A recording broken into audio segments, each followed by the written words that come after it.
para nga mahitabo ang ato ang mga deklarasyon. Number 1, change your self-talk. Usba na ang imuhang gawi sa sinultihan. Mga papa, mga mama, usba ang inyuhang tinanawan sa inyuhang mga anak. Ang uban magod, buguya gyud ani, buguy gyud na. Uban nga ano pa yung uban mga amahan nilan, balikason ba gyud ang ilahang mga anak. Pagdako ana, mahitabo gyud gano, malditaha gyud ani oy. Ang ginasulti man nimo, nadunggan man na sa bata. Amen. Muna pagtan-aw nimo imong disciple badlongon, imong mga anak badlongon, usba imong sinultihan, mabag-o ra lagi ka.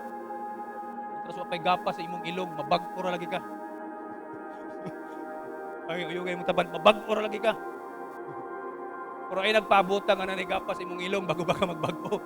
Ang bunga sa tong sinultian, mo man ay magdala sa tuang kapalaran sa unahan, mo ay mag-usab sa tuang kinabuhi. Karon pa lang usba imong sinultihan.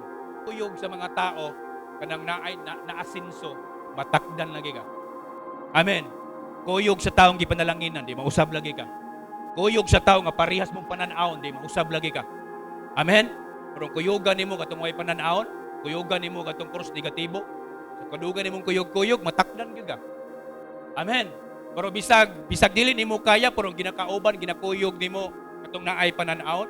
Kaya kanang mga tao manggod nga mga negosyante, mga tao manggod nga naay naabot, way laing hisgutan na success.